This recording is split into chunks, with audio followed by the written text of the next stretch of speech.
Hello everyone, welcome back to the channel. అందరూ ఎలా ఉన్నారు, ఏం చేస్తున్నారు? నాతో కమెంట్స్ లో షేర్ చేసుకోవడం మర్చిపోవద్దు. మేమైతే బాగున్నాం. And welcome to the last weekend of 2024. ఈ రోజు పొద్దున్నే ఒక మోటివేషన్ తీసుకున్నాము. ఏమంటే కంటిన్యూస్ గా ఇంకా వాకింగ్ కి వెళ్ళాలి రోజు అని. సక్సెస్ఫుల్ గా అది మేము బ్రేక్ చేసాం. బికాస్ ఆ రోజే లాస్ట్ గా, తర్వాత మళ్ళీ వెళ్ళలేదు.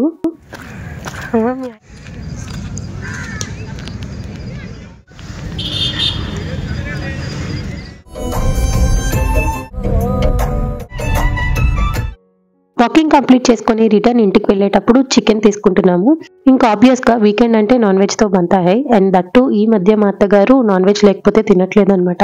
ఆవిడ ఇంతకు ముందు ఓన్లీ వీక్లీ వన్సే నాన్ వెజ్ తినేవారంట. అలాంటిది ఇప్పుడు ఎలా అయిపోయిందంటే డైలీ 3 times మీల్ లో కూడా నాన్ వెజ్ ఉంటేనే తింటున్నారు. వెజ్ అయితే మాత్రం అసలు అన్నం తినట్లేదు, పారేస్తున్నారు. ఇంకేం చేస్తాం, తప్పదు. అందుకనే వీలైనంత వరకు ఆవిడకి నాన్ వెజ్ పెట్టడానికే ట్రై చేస్తున్నాము. ఇంకా అలా చికెన్ తో పాటు కావాల్సిన కొన్ని ఐటమ్స్ ఉంటే అవి కూడా తీసుకొని రిటర్న్ ఇంటికి వచ్చేసాము. రాగానే ఫస్ట్ టీ ప్రిపేర్ చేశాను.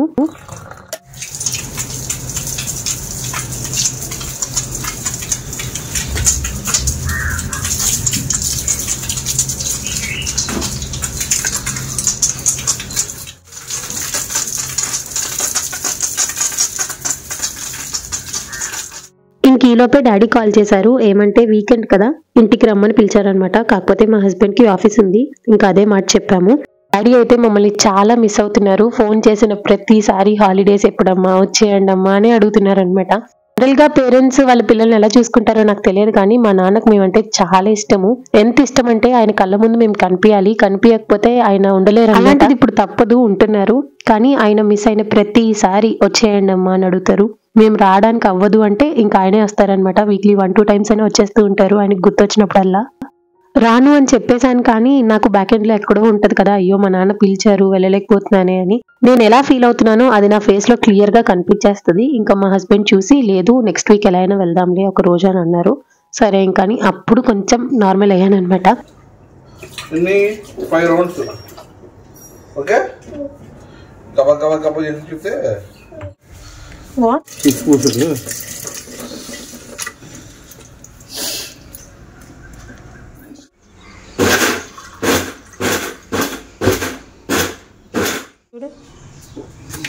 చాలు టిక్కా లెక్క అయిపోయింది కదా.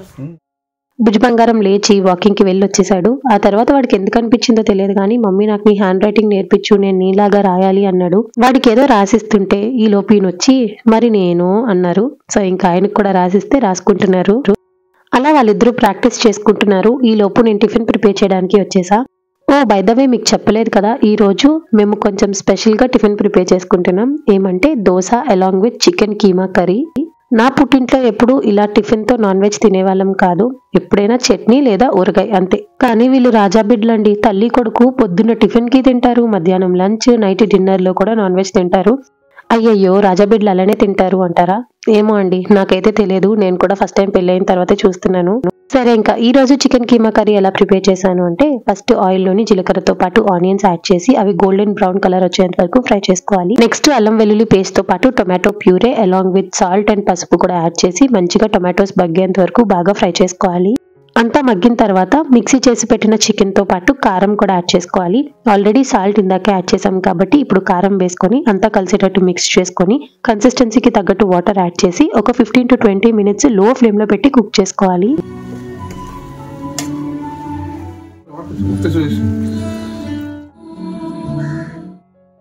ఇదిగోండి ఒక 15-20 minutes కి చికెన్ బాగా కుక్ అయిపోతుంది. లాస్ట్ లో ఇంకా కొత్తిమీర యాడ్ చేసి ఒక్కసారి టేస్ట్ చెక్ చేయండి. అన్ని సరిపోతే పర్వాలేదు, సరిపోకపోతే అడ్జస్ట్ చేసుకొని ఇంకా స్టవ్ ఆఫ్ చేసేసుకోవడమే. అంతే, chicken keema curry ready.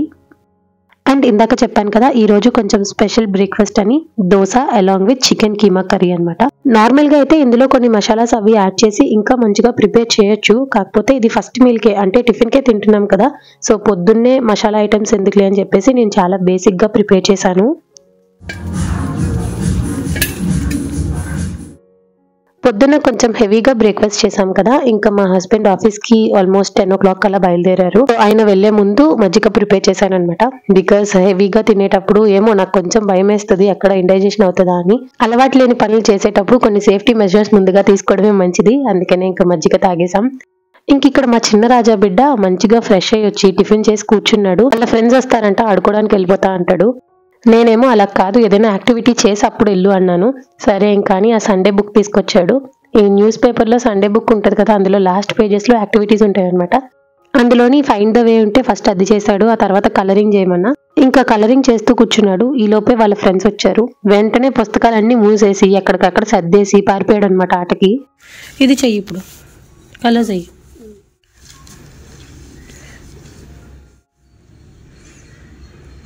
Nana, you can use any color of your choice.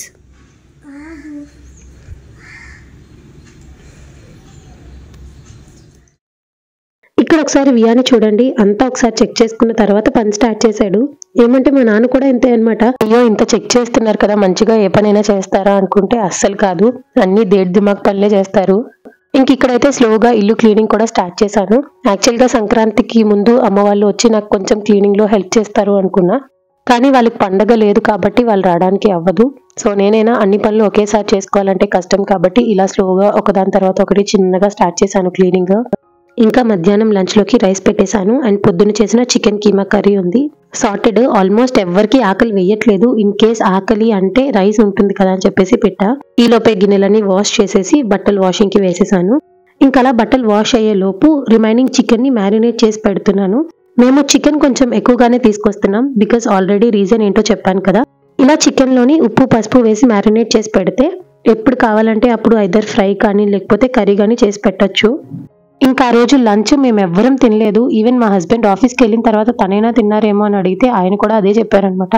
Morning breakfast చాలా హెవీగా అనిపించింది. అందరం ఒక్కొక్క దోశ తిన్నా ఎందుకనో బాగా హెవీగా అనిపించి ఇంకా లంచ్ అయితే చేయలేదు.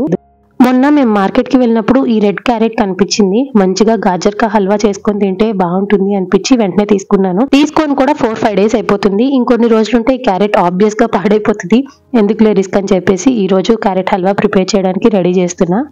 ఈ లోపే వియాన్ బాబు ఇంకా వాళ్ళ ఫ్రెండ్ ఖుషి వచ్చారు. మ్యాటర్ ఏంటంటే మనోడు రోడ్డు మీద పడిపోయాడు. వీడు ప్రతి వీకెండ్ చేతికో కాలుకో దెబ్బ తగిలించుకుంటాడు తెలుసా. స్టార్టింగ్ లో అయితే 2 కాళ్ళు మోకాలకి తగిలేసాయి, ఆ తర్వాత లెఫ్ట్ హ్యాండ్ కి అనుకుంటా, ఈ రోజు ఇప్పుడు రైట్ హ్యాండ్ కి తగిలింది.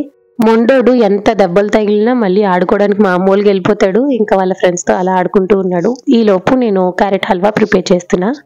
ఇక్కడ నేను 1/2 kg క్యారెట్స్ ని నీట్ గా వాష్ చేసేసి మంచిగా గ్రేట్ చేసి పెట్టేసా. ఇప్పుడు స్టవ్ ఆన్ చేసి బాండీలో ఒక 50 grams వరకు గీ యాడ్ చేసుకొని అందులోని జీడిపప్పు వేసి దోరగా ఫ్రై చేసుకోవాలి. జీడిపప్పు వేగిన తర్వాత తీసి పక్కన పెట్టేయండి. ఇప్పుడు సేమ్ అదే గీలోని గ్రేట్ చేసిన క్యారెట్ యాడ్ చేసుకోవాలి.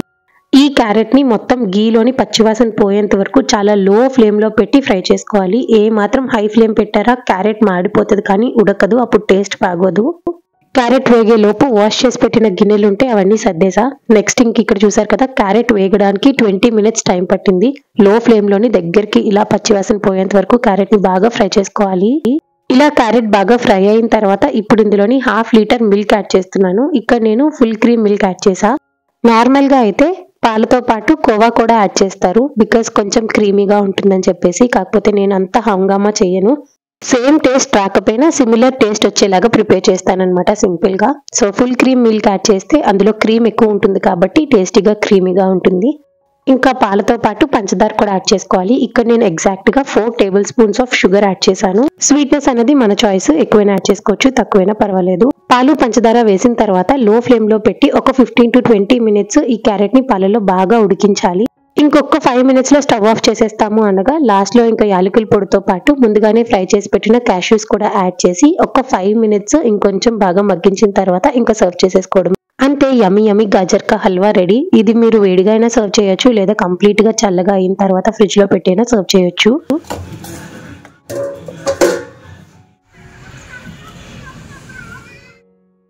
అబ్బబ్బబ్బా, చూస్తుంటే చాలా బాగుంది కదా. ఆ కలర్ టెక్స్చర్ చాలా చాలా చాలా బాగా వచ్చింది. మనం ఎక్కువ ఇంగ్రీడియంట్స్ పెద్ద హంగామా ఏమి చేయకపోయినా సింపుల్ గా ఇలా ఈజీగా ప్రిపేర్ చేసుకోవచ్చు. ఒక్కసారి ఈ ప్రాసెస్ ట్రై చేసి మీకు ఎలా అనిపించిందో కమెంట్స్ లో చెప్పడం మర్చిపోవద్దు. నేను ఇలా స్వీట్స్ ఏమైనా ప్రిపేర్ చేస్తే మా హస్బెండ్ వచ్చేంత వరకు వెయిట్ చేస్తాను, ఆయనతో పాటు కలిసి తిందామని. కాకపోతే ఈ రోజు ఆ రెసిపీ చూడగానే వేడివేడిగా తినాలి అనిపించింది. మంచిగా ఒక బౌల్లో వేసుకొని తిన్నాను. ఇంకా దీని టేస్ట్ అయితే నెక్స్ట్ లెవెల్ అనమాట, చాలా బాగుంది. ఒకసారి మీరు ఈ ప్రాసెస్ ట్రై చేసి మీకు ఎలా అనిపించిందో కమెంట్స్ లో చెప్పడం మర్చిపోవద్దు. అండ్ ఈ సీజన్ లో రెడ్ క్యారెట్ బాగా దొరుకుతుంది కాబట్టి ఎక్కువ కాకపోయినా అట్లీస్ట్ ఒక 1/2 kg తీసుకొచ్చైనా ట్రై చేయండి. ఆ తర్వాత మీరే చెప్తారు అక్క చాలా బాగుంది అని. ఇంకా అలా క్యారెట్ హల్వా ప్రిపేర్ చేసి మొత్తం ముగ్గురం తిన్నాము. మా హస్బెండ్ కోసం రిమైనింగ్ బాక్స్ లో స్టోర్ చేసి పెట్టేశాను అనమాట.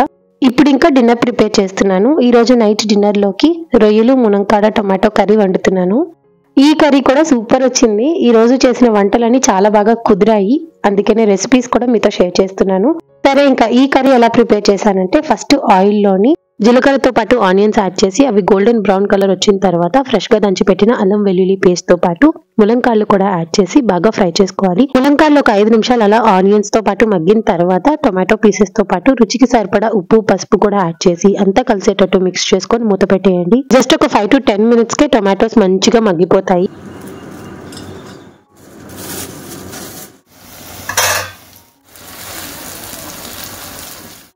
ఇంక ఇక్కడ చూసినట్టయితే టొమాటోస్ తో పాటు మునంకాడు కూడా బాగా మగ్గిపోయింది. ఇప్పుడు ఇందులోని కారంతో పాటు రొయ్యలు కూడా యాడ్ చేసుకోవాలి. ఈ రొయ్యల్ని మేము ఆల్రెడీ నీట్ గా క్లీన్ చేసి ఉప్పు పసుపు వేసి ఉడికించాను. అలా ఉడికించిన రొయ్యల్ని ఫ్రిడ్జ్ లో స్టోర్ చేస్తాను అనమాట. ఇలా ఎప్పుడు కావాలంటే అప్పుడు మంచిగా కర్రీస్ అవి ప్రిపేర్ చేసుకుంటూ ఉంటాం. రొయ్యలు వేసిన తర్వాత ఒక 5 minutes అలా మగ్గించండి. ఆ తర్వాత మాత్రమే కన్సిస్టెన్సీకి తగ్గట్టు వాటర్ యాడ్ చేసుకొని ఇంకొక 10-15 minutes లో ఫ్లేమ్ లో పెట్టి కుక్ చేసుకోవాలి.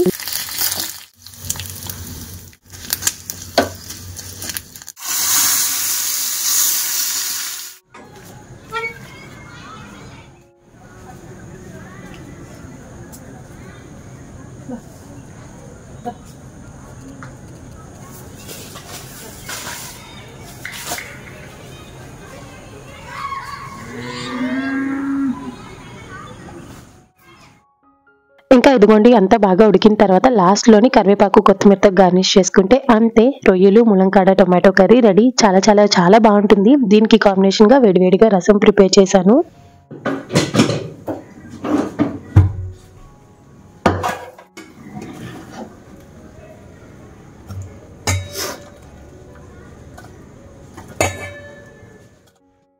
ఇంకా నేను ఏదైనా వండడమే లేటు, వంట అయిపోయిన వెంటనే ఆ కర్రీ అంతటిని వేరే గిన్నెలోకి డిష్ అవుట్ చేసేస్తా. అండ్ ఇప్పుడు ప్రెసెంట్ టైం ఎంత అయిందో తెలుసా? ఈవినింగ్ 4:35 అలా అవుతుంది. ఇప్పుడు మా అత్తగారికి కాఫీ ప్రిపేర్ చేస్తున్నాను. యాక్చువల్ గా ఆవిడ టీ టైం కంప్లీట్ అయిపోయింది కదా, నార్మల్ గా అయితే 3 o'clock ఇచ్చేస్తాను. కాకపోతే ఈ రోజు వంట చేస్తున్నానని చెప్పేసి కాసేపు ఆగండి అన్నాను అంతే. ఇంకా ఆవిడ ఫుల్ కోపం అయిపోయి బయటకు వెళ్ళి కూర్చున్నారనమాట. పెళ్ళైన తర్వాత ఒక ఆడపిల్లగా మనం చాలా చేంజ్ అయిపోతామేమో. నిజం చెప్పాలంటే పుట్టింట్లో తల్లిదండ్రులు మనల్ని భూమి మీద కాలు పెట్టనివ్వకుండా ప్రిన్సెస్ లాగా చూసుకుంటారు. కానీ అత్తారింట్లో అలా కాదు కదా. ఎంతైనా నీ పనులన్నీ నువ్వే చేసుకోవాలి. అఫ్ కోర్స్ చేసుకోవాలి, అది తప్పు అని నేను చెప్పట్లేదు. కానీ అత్తగారులు ఉంటారు చూసారా, వాళ్ళకి కోడల్ని చూడగానే ఎక్కడలేని కొమ్ములు వచ్చేస్తాయి. ఎక్కడో మంచి ఆణిముత్యాలు ఉంటారు. అలాంటి వాళ్ళు మనకు దొరకడం చాలా కష్టము. కాబట్టి నేనేం చెప్పాలనుకుంటున్నానంటే, పుట్టింట్లోనే కొంచెం వంగి అణిగి మణిగి నేర్చుకున్నాం అనుకోండి, అత్తారింటికి వచ్చిన తర్వాత కూడా అన్ని ఈజీగా మనం చేసుకోగలము. లేదు పుట్టింట్లోని నేను రాయల్ గా ఏ పని చేయను అలానే కూర్చుంటాను అంటే, అత్తారింటికి వచ్చిన తర్వాత సరదా అంతా తీరిపోతుంది. లక్కీగా నాకు చిన్నప్పటి నుంచి అంతో కొంత పనులు వచ్చు కాబట్టి ఇక్కడికి వచ్చిన తర్వాత నాకు అంత ఇబ్బంది ఏం అనిపించట్లేదు. ఇబ్బంది అనిపించకపోయినా ఒక్కొక్కసారి అనిపిస్తుంది, నేను మా నాన్న దగ్గరికి వెళ్ళిపోతాను, నాకు మా నాన్న కావాలి, నాకు నా ప్రిన్సెస్ ట్రీట్మెంట్ కావాలి అని. అలాంటప్పుడు మాత్రం మా హస్బెండ్ హ్యాండ్ ఓవర్ చేసుకుంటారు. కానీ అలా అర్థం చేసుకునే హస్బెండ్ ఉంటే ఏ ప్రాబ్లము లేదు. But I have seen many people అసలు హస్బెండ్ అర్థమే చేసుకోరు, కానీ ఇంకా పిల్లల కోసమనో లేకపోతే పేరెంట్స్ కోసమో అని అలా ఆ లైఫ్ లీడ్ చేస్తూ ఉంటారు కదా, వాళ్ళకైతే నిజంగా హ్యాట్స్ ఆఫ్ అబ్బా. ఈ వీడియో ఎట్టించెట్టో వెళ్ళిపోయింది కదా, నాకున్న థాట్స్ అన్ని షేర్ చేసుకోవాలి అనిపించింది. సమయం సందర్భం 2 కలిసి వచ్చాయి, అందుకనే ఇంకా షేర్ చేసుకున్నా. ఈ టాపిక్ గురించి నేను ఎలా ఆలోచిస్తున్నాను అన్నది మీతో షేర్ చేశాను. But what about your thought అన్నది కామెంట్స్ లో చెప్పడం మర్చిపోవద్దు. Okay, coming back. ఇంకా వంటంతా కంప్లీట్ అయిపోయింది. ఆ తర్వాత మా అత్తగారికి కాఫీ పెట్టేసి ఇచ్చేసాను. కొన్ని గిన్నెలు ఉంటే అవన్నీ కూడా నీట్ గా క్లీన్ చేస్తున్నాను. ఈ లోపే వాటర్ అయిపోయింది అనమాట. సో మోటార్ ఆన్ చేసి డాబా మీదకి వచ్చి కూర్చున్నాను. ఇక్కడ పిల్లలు అయితే ఫుల్ గా ఆడుతున్నారు. సండే కదా, ఇంకా చాలా హడావిడిగా ఉంటది. అండ్ ఓపెన్ స్పేస్ ఉండడం వల్ల పిల్లలందరూ బయట ఆడుకుంటారు చక్కగా. ఈవినింగ్ ఎప్పుడో డాబా మీదకి వచ్చాను. మళ్ళీ నైట్ ఆల్మోస్ట్ 7:30 కలా కిందకి వెళ్ళాను అనమాట. నాకంటూ నేను ఒక్కదాన్నే కూర్చొని ఇంకా ఏ ఫోను లేదు ఏదీ లేదు, అలా ర్యాండమ్ గా థింక్ చేయడం స్టార్ట్ చేశాను. అంటే like what to do next, or else what about my parents, వాళ్ళ బాధ్యత కూడా నాదే కదా. సో ఇంకా ఆ థాట్స్ అన్ని వచ్చేసరికి అలా ఆలోచించుకుంటా కూర్చున్నా. అప్పటికి టైం 7:30 అయిపోయింది. ఈ లోపు మా అత్తగారికి ఆకలి వేసేస్తుందని గబగబా కిందకి వెళ్ళి వాళ్ళకి డిన్నర్ అది పెట్టేశాను అనమాట. సో యా, చూసారు కదా, మొత్తానికి ఇలా ద లాస్ట్ వీకెండ్ ఆఫ్ 2024 గడిచింది. అండ్ ఐ హోప్ మీకు ఈ వీడియో నచ్చిందని అనుకుంటున్నాను. వీడియో నచ్చినట్టయితే like, share, comment and please do subscribe to our channel. Don't forget to press the bell icon for more videos. So చూసారు కదండి, ఇది ఇవాల్టి వీడియో. మళ్ళీ నెక్స్ట్ వీడియోలో కలుద్దాం. అంతవరకు టేక్ కేర్ అండ్ బాయ్.